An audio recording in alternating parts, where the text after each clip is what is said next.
Bien, pues estoy muy contenta de poder compartir. No fue fácil, pero aquí estoy. Bien, ¿os acordáis de que hablé la última vez y dije que me había caído dentro y que no pensaba salir nunca más? ¡Aleluya! No voy a salir del Salmo 103. Aún me quedan unas pocas predicaciones. Yo creo que me duele todo porque estoy en el Salmo 103 y como tanto bendice alma mía Jehová, pues me ha dado por todos lados. Bueno, la última vez, para dar un breve repaso, hablé de esa relación de bendición, ¿no? De cómo tenemos que bendecir a Dios y de qué forma Él nos bendice a nosotros. Entonces yo decía que cuando nosotros decimos bien de Dios, bendecimos a Dios, va junto con no olvidar sus beneficios. Cuando uno quiere bendecir a Dios, obviamente tiene que recordar todo lo que ha hecho en su vida. En cambio, cuando Dios nos bendice, hablaba del término barak en hebreo, que es un término mucho más amplio que solo decir bien de. Dios no solo habla bien de sus hijos, sino que también desea nuestro bien y también decide el bien, porque Él tiene esa autoridad sobre nosotros para decidir el bien y dictar el bien. Y os acordáis que os había puesto el ejemplo del padre cuando daba la herencia a su hijo. El hijo se ponía de rodillas delante del padre y el hijo decía pues todo lo bueno que el padre había hecho por él, recordando pues todo lo que había logrado en la vida gracias a su padre. Y el padre no solo decía buenas cosas del hijo, sino que encima le entregaba la herencia, o sea que abría sus brazos y le extendía la herencia al hijo, ¿no? Y luego también había una palabra profética sobre su vida y esas palabras proféticas se cumplían al dedillo. Así que, bueno, para repasar un poquito ese concepto, ¿no? de lo que era la bendición en aquel entonces. Así que voy a volver a leer el Salmo 103, así lo tendréis igual de fresquito que lo tengo yo, ¿vale? No lo voy a leer, o sea, no lo voy a explicar todo hoy porque aún me quedan pedacitos, pero quiero que lo leáis y que el Espíritu Santo os atormente. Bendice alma mía Jehová y bendiga todo mi ser su santo nombre. Bendice alma mía Jehová y no olvides ninguno de sus beneficios. Él es quien perdona todas tus iniquidades, el que sana todas tus dolencias, el que rescata del hoyo tu vida, el que te corona de favores y misericordias, el que sacia de bien tu boca de modo que te rejuvenezcas como el águila. Jehová es el que hace justicia y derecho a todos los que padecen violencia. Sus caminos notificó a Moisés y a los hijos de Israel sus obras. Misericordioso y clemente es Jehová, lento para la ira y grande en misericordia. No contenderá para siempre, ni para siempre guardará el enojo. No ha hecho con nosotros conforme a nuestras iniquidades, ni nos ha pagado conforme a nuestros pecados. Porque como la altura de los cielos sobre la tierra, engrandeció su misericordia sobre los que le temen. Cuanto está lejos el oriente del occidente, hizo alejar de nosotros nuestras rebeliones.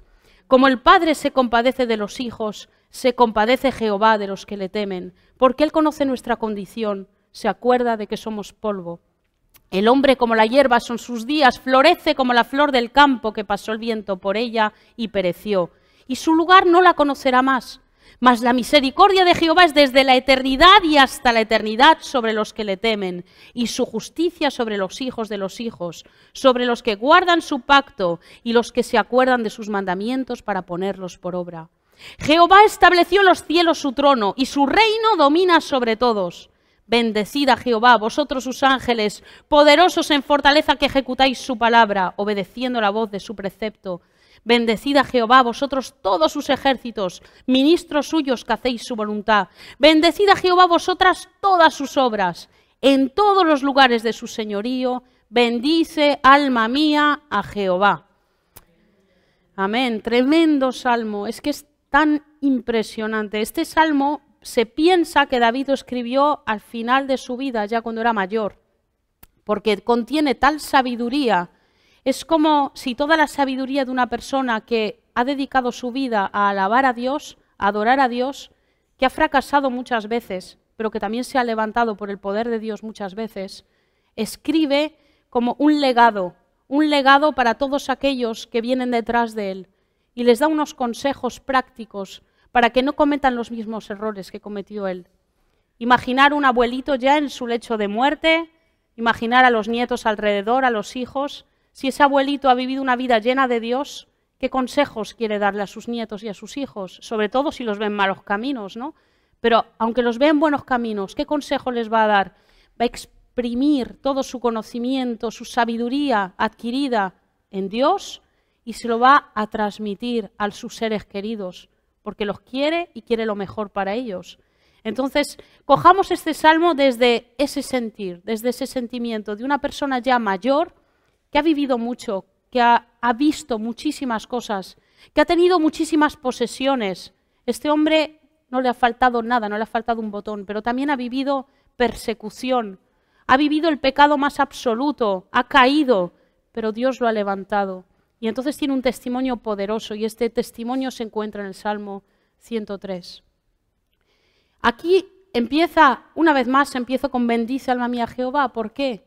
Porque nuestras mentes necesitan estar obligadas a bendecir.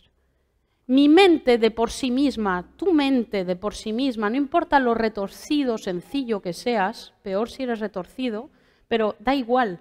Nuestras mentes son carnales. ¿Qué quiere decir?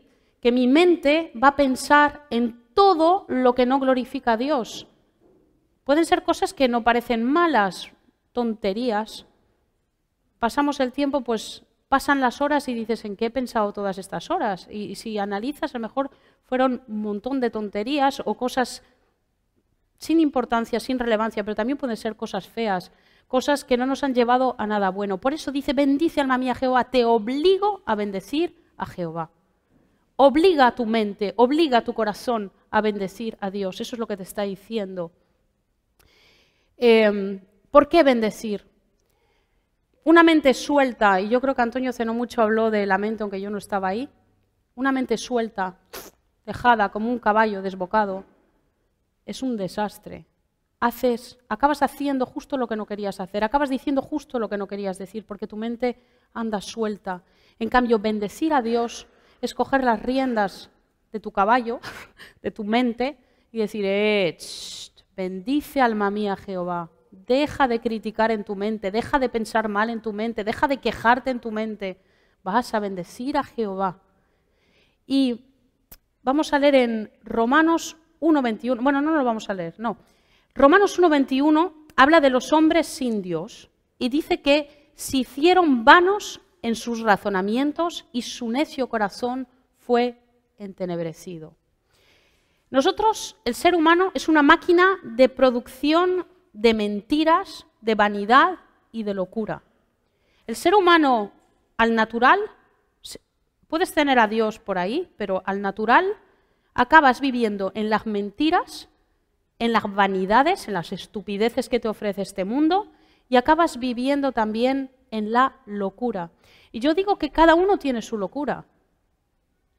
Cada uno vive en su propia locura, porque el hombre sin Dios está loco. Es necio el hombre sin Dios y la mente sin Dios es necia. Salmo 69:5 dice, oh Dios, tú conoces mi insensatez y mis transgresiones no te son ocultas. Y aquí está hablando un hombre que ama a Dios. Tú conoces mi insensatez, soy un insensato. Cuando estoy lejos de Dios, soy un insensato. Cuando mi mente se aparta de Dios, soy un insensato. Dice en 2 Corintios, luego lo leeremos más en detalle, llevando cautivo todo pensamiento a la obediencia a Cristo. Necesitamos coger las riendas de nuestra mente y llevar cautivos nuestros pensamientos a la obediencia. Y por eso necesitamos bendecir. Es parte de nuestro ejercicio diario, y yo diría que no solo diario. Debería ser un ejercicio que hiciéramos varias veces cada vez que te acuerdes en el día. A lo mejor estás trabajando y estás concentrado en algo que no te permite en ese momento, pero apenas tu mente recobra la tranquilidad, en vez de pensar en tonterías, bendice a Dios. Puedes meterlo incluso en cómo organizarte en el día. Si tienes luego que hacer compras y que hacer esto y lo otro y lo otro y lo otro. Señor, te doy muchísimas gracias porque me vas a ayudar a organizarme. Este día va a ser para ti, voy a estar contigo. Las cosas van a ser diferentes. Y es verdad que las cosas son diferentes cuando nuestras mentes están cautivas en Dios. Uno de los problemas, este salmo, si lo habéis leído bien, si os habéis enterado, también habla del testimonio del pueblo de Israel.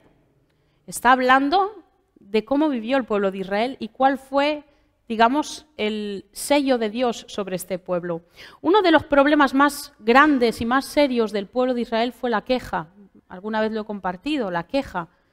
Les encantaba quejarse y también es uno de nuestros mayores problemas. Lo he dicho muchas veces, la alabanza y la queja no van juntos, no casan, no hay forma de juntarlos. Yo no puedo estar alabando a Dios y bendiciendo su nombre y quejándome porque las cosas no me van como yo quiero. Luego, hay dos cosas de las que solemos quejarnos. La primera es que nos quejamos por las cosas que tenemos y no nos gustan.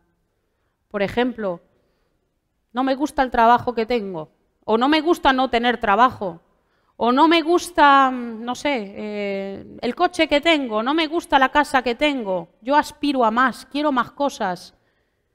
Eso es una queja. Y también nos quejamos por las cosas que no tenemos. Me gustaría tener tal cosa, o me gustaría ser tal cosa. ¿Por qué no soy más alto, más guapo, más fuerte, más inteligente, más sabio? ¿Por qué la gente no me reconoce? ¿Por qué? ¿Por qué? Y acaban siendo quejas que están instaladas en nuestra vida. ¿Por qué el hermano tiene más éxito que yo? ¿Por qué al hermano le hacen más caso que a mí?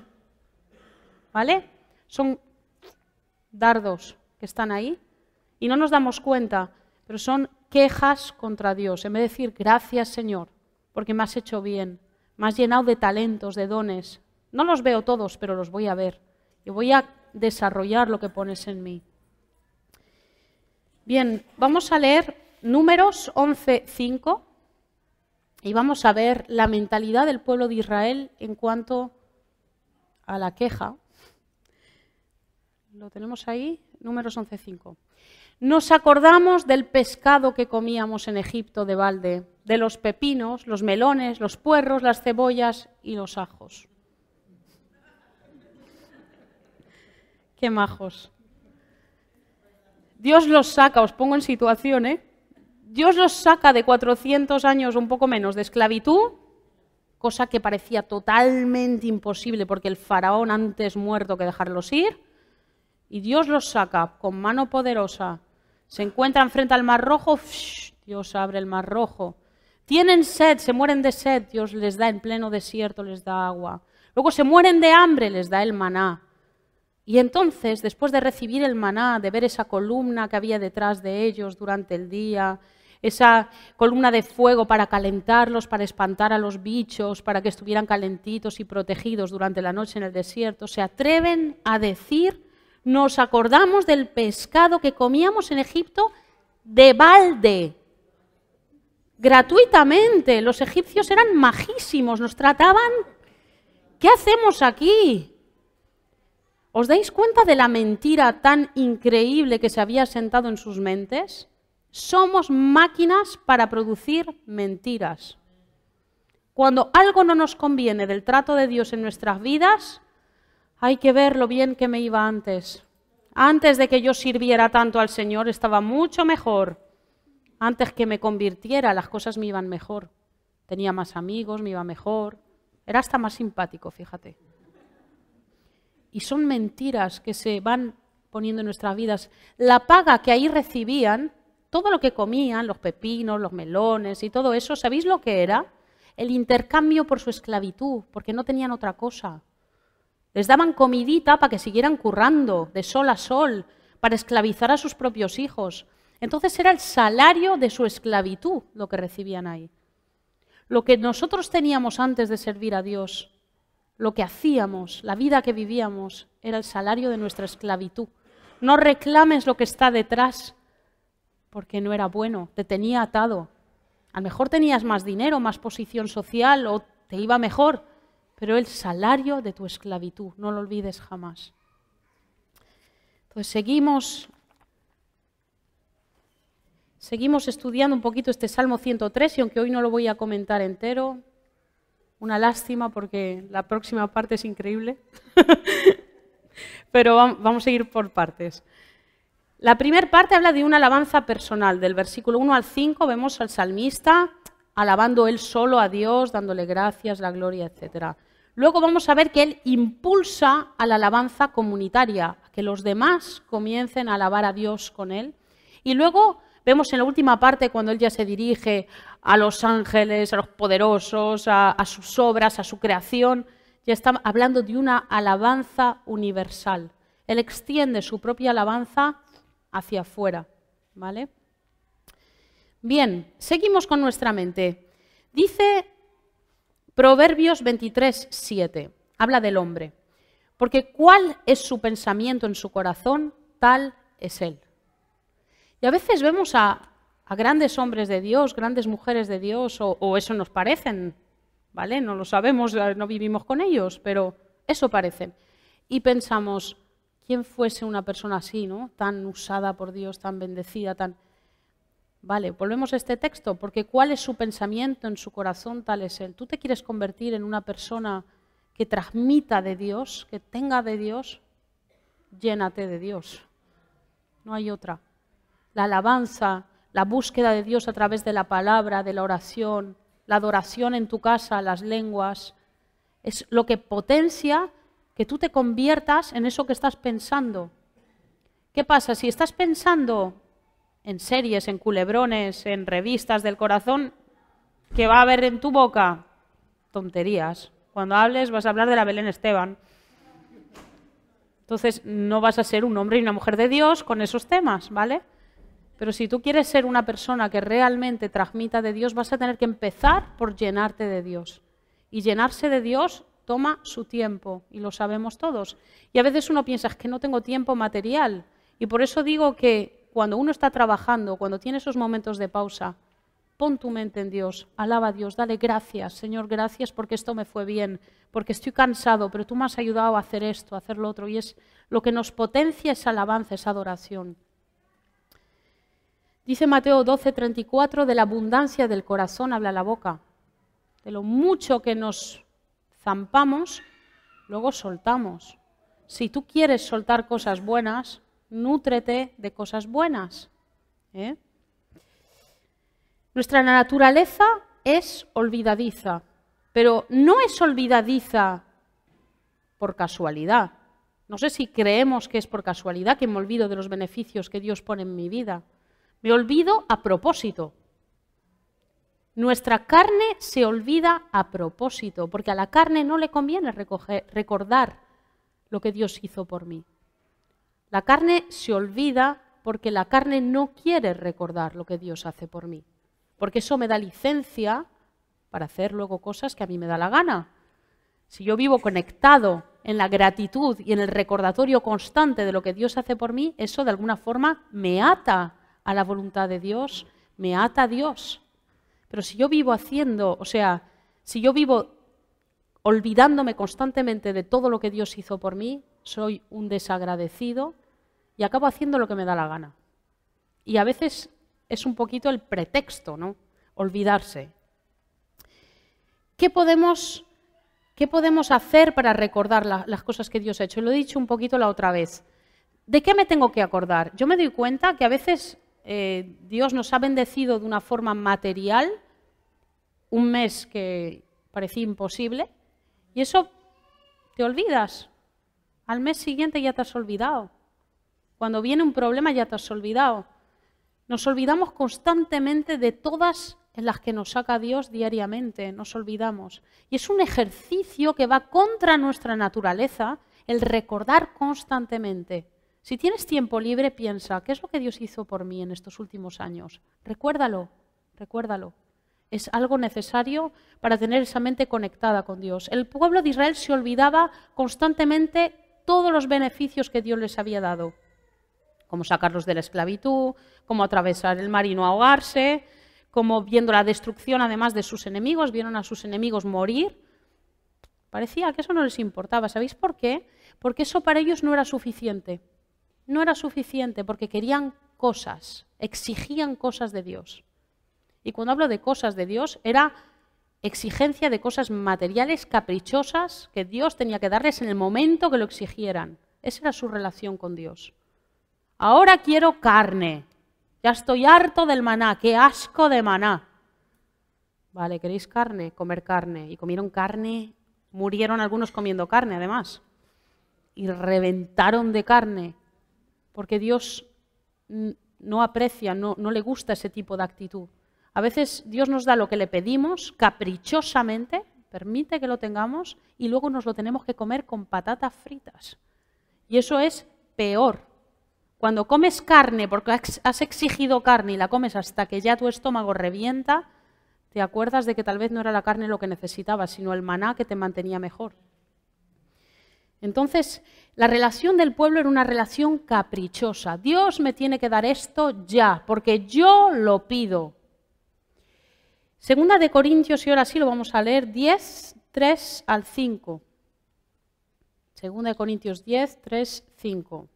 Pues aunque andamos en la carne, no militamos según la carne, sino porque las armas de nuestra milicia no son carnales, sino poderosas en Dios para la destrucción de fortalezas, derribando argumentos y toda altivez que se levanta contra el conocimiento de Dios y llevando cautivo todo pensamiento a la obediencia a Cristo. Esas fortalezas, esos argumentos que se levantan, quiero decir que no se levantan en la vida de los incrédulos, se levantan en nuestra carne, porque a nosotros muchas veces no nos conviene hacer lo que Dios nos pide. No nos gusta, a la carne no le gusta. Entonces levantamos argumentos. Es curioso como antes de hacer algo que está mal, tienes que preparar argumentos. A lo mejor hace 2 años hubieras dicho, no, por favor, ¿cómo voy yo a robar o a hacer esto? Jamás. Pero cuando ya has decidido que no está tan mal, vas fabricando argumentos. Es que lo necesito, es que me va mal, es que Dios no me provee lo que necesito, es que, hasta que acabas metiendo la pata, haciendo algo que jamás tenías que haber hecho y piensas, ¿cómo he llegado hasta aquí? Has levantado argumentos que justifican. Y una mente que levanta argumentos y que levanta fortalezas es una mente que no está conectada con la mente de Dios. Es una mente que no permite que Dios sea lo máximo. Entonces, esto sería como un ejemplo. Imaginaros un mes sin leer la Biblia. No lees la Biblia, no vienes a las reuniones, no oras, nada. 0. ¿De qué va a estar llena tu mente? Pues va a estar llena de lo que ves en la tele, en el ordenador, de lo que tus compañeros de trabajo hablan o de la gente que te rodea, de basura. Tus propias intenciones, tus propias tendencias pecaminosas empiezan a subir, a subir, a subir, a subir. Se mezcla todo eso y eres una explosión de basura. ¿Qué pasa? Es lo mismo que pasa cuando, habían hecho unas pruebas, no sé si era comida basura del McDonald's, una de estos sitios, y habían dejado un hombre súper sano, bien, en buen estado, no sé si fue un mes o un poquito más, un mes, comiendo desayuno, comida y cena, ese tipo de comida. Le encontraron de todo. Después de un mes había cogido un montón de peso, tenía granos, tenía ya colesterol, ciertas enfermedades ya propensas. Y lo peor de todo es que cuando él intentó depurarse después, no pudo curarse de todo, no se le fue todo. Entonces, para mí, el no conectarse a Dios, el no vivir en comunión con Dios, el no darle el aprecio a la palabra de Dios que tiene, es exactamente como eso. Es comer comida basura, llenarse de esa comida basura y luego pagar las consecuencias, porque puedes meter la pata muy seriamente y luego pagar consecuencias de eso.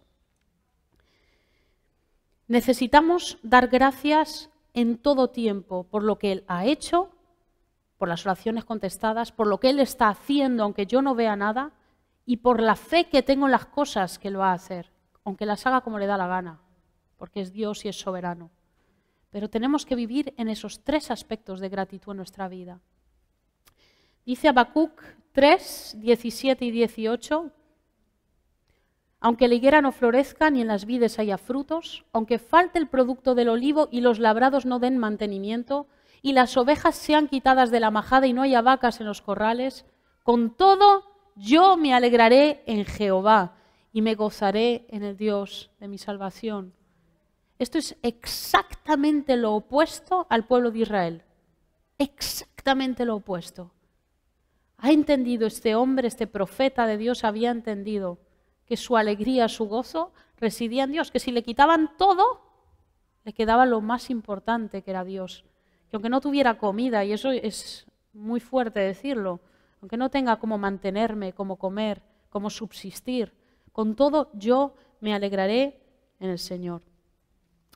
Bien, volvemos al Salmo 103. 3 dice, Él es quien perdona todas tus iniquidades y el que sana todas tus dolencias. Y sabemos, es algo que tenemos claro, que el pecado es nuestro primer obstáculo para relacionarnos con Dios. Lo primero que Dios se preocupa de restablecer en el ser humano es esta situación de pecado. Un pecador que no está arrepentido ni tuvo ese encuentro con Dios no puede relacionarse con Dios. Entonces, lo primero que Dios arranca de nuestras vidas es ese pecado que nos separa de Él. También, cuando vivimos en esa estrecha relación con Él, para seguir un poquito en lo que decía antes, hay una conciencia que se desarrolla que es sensible. Cuando uno vive lejos de Dios o alejándose de Dios, ¿qué pasa con la conciencia? La conciencia se empieza a cauterizar, se hace más insensible. Cosas que antes eran pecado para ti, ahora ya no lo son tanto. Ya hay frases como no hay que exagerar, no es para tanto, etc. Pero cuando uno se acerca más y tiene esa comunión estrecha con Dios y Él te limpia de todo pecado constantemente, porque necesitamos ser limpios cada día de nuestros pecados, entonces nuestra conciencia está muy sensible. Y yo no sé si a vosotros os pasa, pero cosas que antes a mí me parecían, bueno, tampoco era para tanto, ahora digo, Dios mío, y me hace daño. O sea, verlo me hace daño. Y digo, ¿cómo podía yo ver esto y no sentirme agredida, ¿no? Hay cosas que te hacen daño. Y no quiere decir que te vuelves un puritano y yo aquí y los demás allí. No, quiere decir simplemente que eres sensible al pecado y tienes el corazón de Dios en cuanto al pecado. O cada vez más como Él, porque obviamente somos pecadores. Pero tenemos que transformarnos en eso. Entonces la conciencia tiene que ser tan sensible que con una mentirijilla de nada que se te escapó, dices, Dios mío, ¿qué he hecho? He pecado, perdóname. O con una palabra maldicha, con un tono, con algo que has herido a alguien, ya estoy mal, la culpa no es del otro, es mía, mira cómo me he puesto, ¿no? Y son cosas que tienen que ser cada vez más sensibles. Para nosotros, estando en buena relación con Dios y con un corazón sano, tenemos la culpa, que es nuestro detector. ¿Sabéis? En el mundo, cuando alguien va a un psicólogo, lo primero que le dice es que tiene que arrancar la culpa de su vida, que con culpa no se puede vivir. Tienes que superar todo eso, tienes que ir más allá. Sin embargo, nosotros decimos, cuando uno siente culpa por algo, es porque algo está mal, a menos que tu corazón esté enfermo y entonces sientes culpa por todo y eso entonces tienes que sanarlo, ¿vale? Pero si tú estás sano y sientes culpa por algo, es que el Espíritu Santo te está diciendo, has fallado. ¿En qué he fallado? Y te enseña las zonas en las que has fallado. Bien, seguimos. El que sana todas tus dolencias. Y bueno, muchos se refieren a las dolencias físicas. Dios sana nuestras dolencias, Dios mío, ojalá todos estemos sanísimos, Dios nos sane a todos, veamos milagros. Yo lo anhelo, ver milagros en la gente, ver milagros de esos que dices tú, madre mía. Pero en este texto, daros cuenta que el pecado está relacionado con las dolencias. Entonces, cuando lo está escribiendo un rey David, que era un hombre fuerte, no era un hombre enfermizo. El rey David estuvo en guerras, era un guerrero, era un hombre fuerte, era un hombre sano. Él dice, el que sana tus dolencias, está hablando más de lo que hay en el corazón, las dolencias del corazón. Y quiero demostrarlo con el Salmo 6, que lo escribió él, y no se sabe exactamente en qué momento de su vida lo escribió, pero lo escribió después de haber metido la pata, seguro. Había pecado. Salmo 6 dice, Jehová, no me reprendas en tu enojo ni me castigues con tu ira. Ten misericordia de mí, oh Jehová, porque estoy enfermo. Sáname, oh Jehová, porque mis huesos se estremecen. Mi alma también está muy turbada. ¿Y tú, Jehová, hasta cuándo? Vuélvete, oh Jehová, libra mi alma, sálvame por tu misericordia. Porque en la muerte no hay memoria de ti, en el Seol, ¿quién te alabará? Me he consumido a fuerza de gemir, todas las noches inundo de llanto mi lecho, riego mi cama con mis lágrimas. Mis ojos están gastados de sufrir, se han envejecido a causa de todos mis angustiadores. Apartaos de mí todos los hacedores de iniquidad, porque Jehová ha oído la voz de mi lloro. ¿De qué está hablando? Ha pecado y los enemigos dijeron, esta es la nuestra, iban a por él. Y él se sentía enfermo, enfermo del alma, enfermo del corazón, pero una enfermedad que le estaba llevando a que sus huesos se estaban estremeciendo, se estaba envejeciendo radicalmente. Entonces, vemos que aquí hablamos de una enfermedad del corazón que está ligada al pecado. Hay algo interesante, es que aunque en este tiempo Dios me sanara, aunque en este tiempo Dios sane a personas enfermas de cáncer, enfermas terminales o enfermas de cualquier tipo de enfermedad, aunque Dios haga ese milagro, sabéis que tarde o temprano todos moriremos. Quiere decir que tarde o temprano te enfermarás y morirás. Cuando sanó a Lázaro, o te atropella un coche, pero bueno, da igual, todos morimos. Lázaro murió y Jesús lo resucitó. Poco tiempo más tarde pensaban en volver a matarle, los fariseos pensaban en matarle otra vez. Es decir, que no sabemos cuándo murió Lázaro, pero Lázaro volvió a morir. Y a lo mejor muy cercanamente a la primera vez, pobrecito. Dices, ¿para qué lo resucitó? Si total iba a morir. Él mostró su poder en Lázaro, él mostró su gloria, pero quiero decir que la máxima gloria no está en el aquí y ahora, sino en la trayectoria del futuro. Cuando tú tengas un cuerpo nuevo, cuando seamos con ese cuerpo glorificado, ahí no habrá más enfermedad. Entonces, cuando la Biblia dice que Él llevó nuestras enfermedades, es verdad que llevó nuestras enfermedades aquí y ahora, y que gracias a ellas podemos sanar, no solo del corazón, sino físicamente en algunos casos. Pero también es cierto que Él compró un nuevo cuerpo para nosotros, un cuerpo que algún día no tendremos ni problemas, ni dolencias, ni llanteras, no habrá absolutamente nada. Luego acaba diciendo, el que sana, el que saca del hoyo tu vida. ¿Cuántos hoyos hay en nuestras vidas? ¿Cuántas veces? Piensa. Yo estoy seguro que hasta un chiquillo de 12, 13 años ya ha pasado por un montón de hoyos en su vida. Cuanto más vas envejeciendo, más hoyos en tu vida.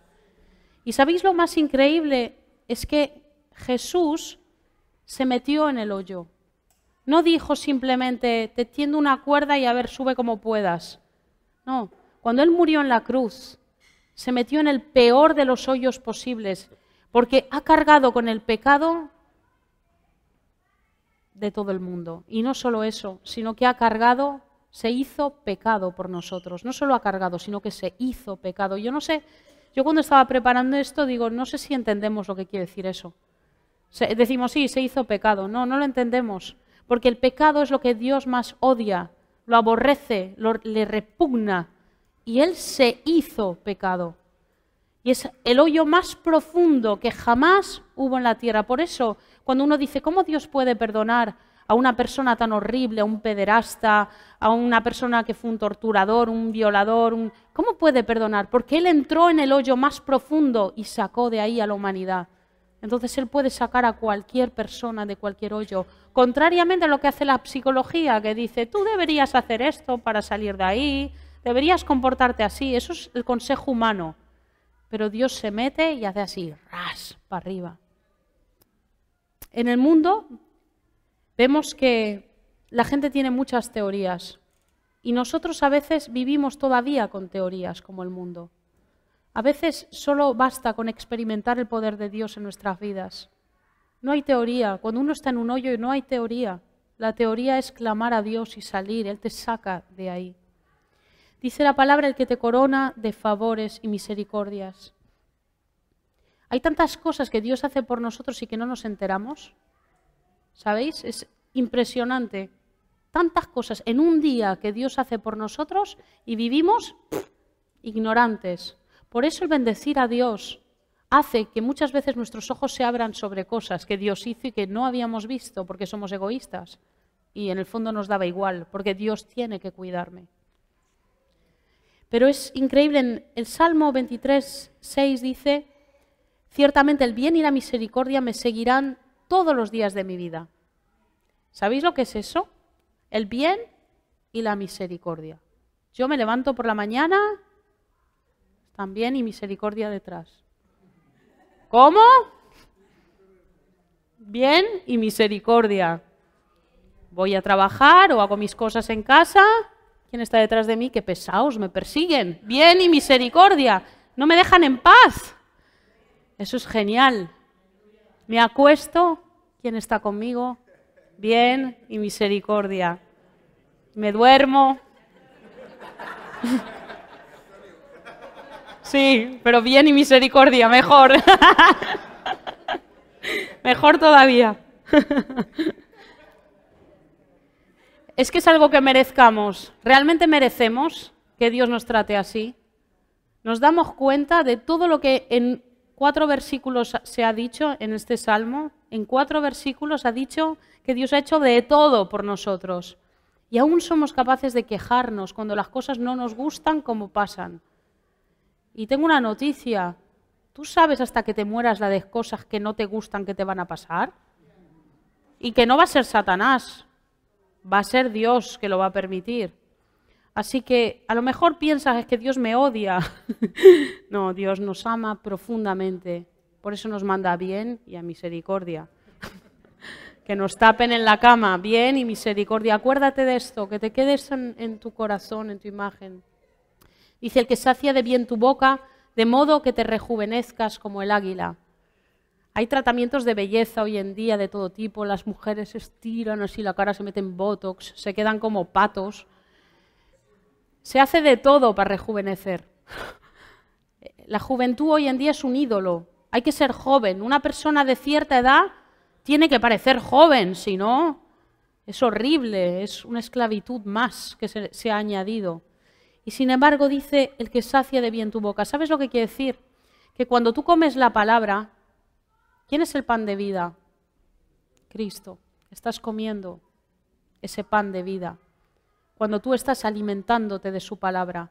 ¿Y sabes lo que pasa? Que en el tiempo, en vez de hacerte viejo por dentro, como todo el mundo se hace viejo sin Dios por dentro, nosotros no.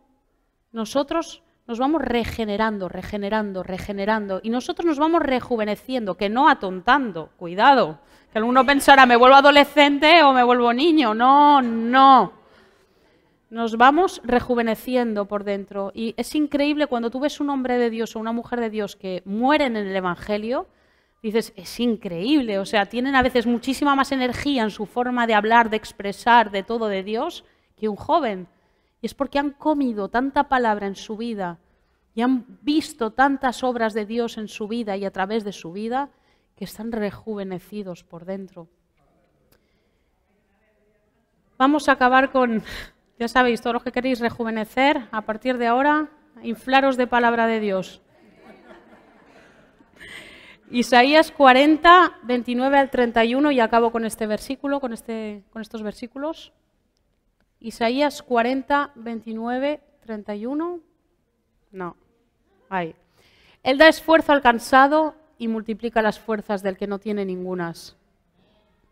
Los muchachos se fatigan y se cansan, los jóvenes flaquean y caen, pero los que esperan a Jehová tendrán nuevas fuerzas, levantarán alas como las águilas, correrán y no se cansarán, caminarán y no se fatigarán.